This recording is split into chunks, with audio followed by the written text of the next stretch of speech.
ওখানে কি হয়েছে?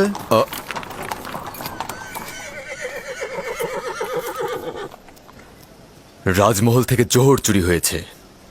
এরা সকলেই রাজমহলের অভ্যন্তরীণ পাহারাদার। কেউ স্বীকার করছে না, কিন্তু একজন আরেকজনকে দোষ দিচ্ছে। তাই নাকি? চলো দেখছি ব্যাপারটা।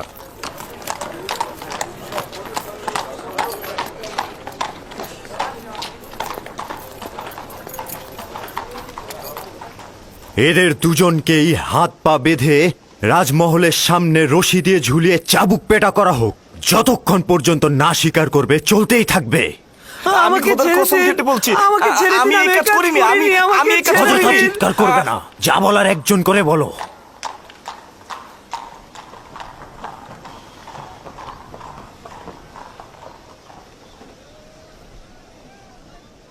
কিন্তু জনাব হানিফার, মহান খোদার কসম, আমি অপরাধী নই। সত্যি বলছি, আমি চুরি করিনি। আসলে যেদিন চুরি হয়েছে সেদিন তো আমি আসিনি। সেদিন তো আমি ছিলামই না। আমি চুরি করিনি। আমরা তো অবশ্যই দোষীকে খুঁজে বের করতে সক্ষম হব, তাই না? এর চাইতে উত্তম হবে দোষ স্বীকার করো, নয়তো পরিণতি খুব ভয়াবহ। সে বলেছে তুমি তার গাফিলতির সুযোগে খেদমত মহলে প্রবেশ করেছ।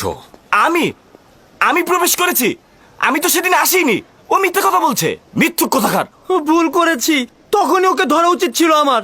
আমি খোদার নামে কসম কেটে বলছি, আমি নিজ চোখে দেখেছি ওকে চুরি করতে। আমাকে আর কেউ দেখলো না, শুধু ও দেখলো? এটা হতে পারে? একজন পাহারাদারের দায়িত্ব খেদমত মহলে কে প্রবেশ করছে এবং বের হচ্ছে তার নজর রাখা। তোমার ঘুমানো উচিত হয়নি। তুমি দোষী, কেননা তুমি কাজের সময় ঘুমিয়েছ, আর তোমার পক্ষে কোনো সাক্ষীও নেই। কিন্তু আলী জনাব, আমি সত্যি করে বলছি, আমি চুরি করিনি। দুঃখিত। নিনিফার কোপাতাকে আজাদ করুন এবং ওকে জেলখানায় পাঠিয়ে দিন। আলী জনাব, আমি চুরি করিনি, আমি চোর নই, আমি সত্যি বলছি। আপনারা আমাকে রহম করুন, খোদার কসম কেটে বলছি। আমি তোমার জবান বন্ধ করো। নীলিফার, তুমি খোদার ক্রোধে আগুনে জ্বলবে। কেন সত্যি বলছো না? আলী জনাব, আমি চুরি করিনি, আমি সত্যি বলছি, খোদার কসম। আমি চোরকে শনাক্ত করতে পারবো। না পুত্র আমার, এটা তোমার কাজ নয়। আমি আপনাদেরকে নিশ্চয়তা দিচ্ছি। আপনারা কি চোরকে শনাক্ত করতে চান না? চাই, কিন্তু তুমি কি করে চোরকে শনাক্ত করবে? আমার আব্বাজান শিখিয়েছে। তিনি ফয়সালা নির্ধারণে দক্ষ ছিলেন।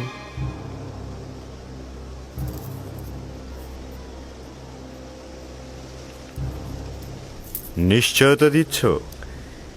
জি জনাব হানিফার, চাইলে পরীক্ষা করুন। খুবই ভালো।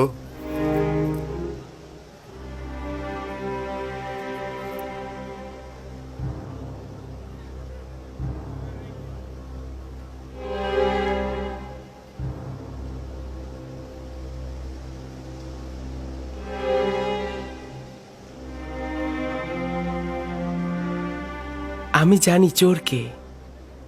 আমি আশা করছি সে নিজে থেকে দোষ স্বীকার করে তার শাস্তি কমিয়ে নেবে। আসলে যেদিন রাজমহলে চুরি হলো সেদিন আমার পাহারার দায়িত্বই ছিল না। আমি তো সেদিন আসিনি। আমি যে চুরি করিনি এটার কোনো সাক্ষী নেই, তবে সত্যি করে বলছি, আমি নিজ চোখে নীলিফারকে চুরি করতে দেখেছি, খোদার কসম। আমি গুনাহগার ব্যক্তিকে শনাক্ত করতে সক্ষম হয়েছি, আর কিছুক্ষণের মধ্যেই আমি তা প্রমাণ করে দেব।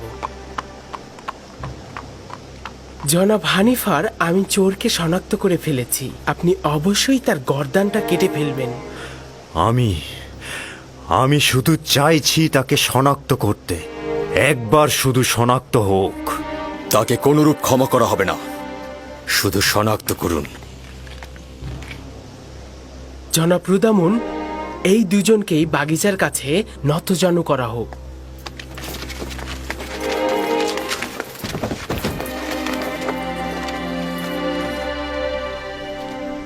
তাদের চক্ষু যুগল বেঁধে ফেলা হোক। রুমাল নিয়ে এসো।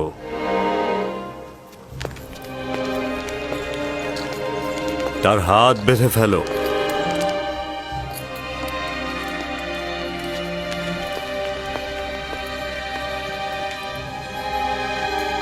হুম